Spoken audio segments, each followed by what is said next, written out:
Welcome back to Open Window Politics. We're going to be doing a prediction.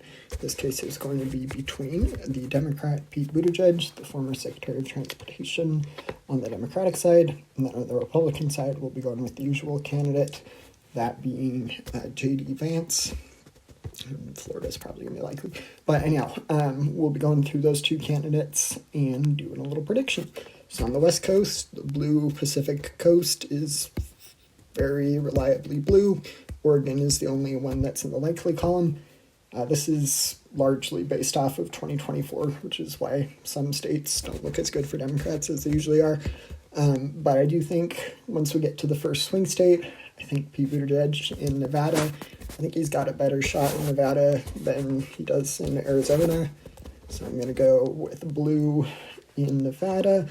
Buttigieg, he's got some moderate support, I would say more so than Vance if moderates had to pick between the two. And he has some experience, obviously J.D. Vance is vice president, so that helps quite a bit in the experience. That's a pretty easy way to kind of get to the presidency through the vice presidency. But I do think that Nevada would end up in the tilt blue column. I think Arizona, I think Buttigieg would be a fairly strong contender. So there's definitely a chance, there's a chance any of these tilt states could flip the other way, but I do think it would be difficult for Vance to lose the state, given Trump's pretty significant margin of the swing states. It was the furthest in the Trump column, so I'm going to go with tilt R for the state of Arizona. And then we'll get to the other half of the Sun Belt, this eastern half of the Sun Belt. I think in Georgia, Georgia could be interesting. I could really see it going either way. I do think that Buttigieg has some moderate appeal. Biden was able to win it. It was the closest state. Arizona was actually more blue than Georgia, which is fair. But I do think that I think they're going to most likely it's going to result in a Democratic victory in the Senate election in Georgia in 2026 during the midterms. And if these two candidates were the parties given candidates, I think it would probably end up with Buttigieg in the lead. I don't think it would be the same story for North Carolina. I think that he might narrow it up, but I don't think it would be enough to overcome the kind of inherent Republican appeal in North Carolina.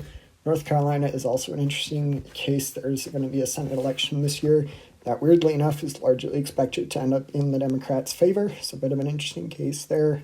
Popular former governor, if I remember correctly. Oh, and I forgot the little district in Omaha. Really, I could even see that district being in the lean category instead of tilt. But just because it is a swing district, I'm going to go with tilt.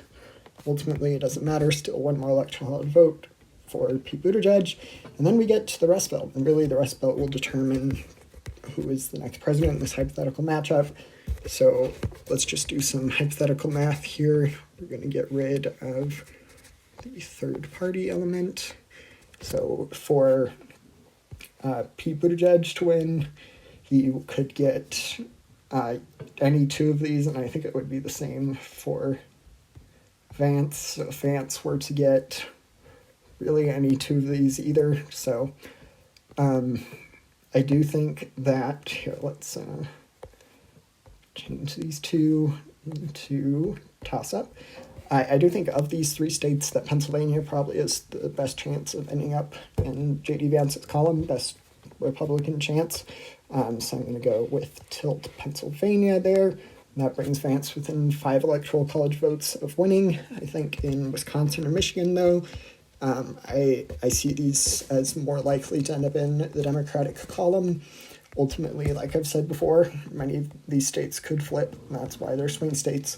But I do think if I were to call it today, it would probably look somewhat like this, and that it would be a narrow Pete Buttigieg victory. Really, it comes down to a bunch of factors, but I do think if the election were to be held today, this is probably how I'd call it. Feel free to agree or disagree with me in the comments, but don't forget to like, comment, and subscribe. Thanks. Bye.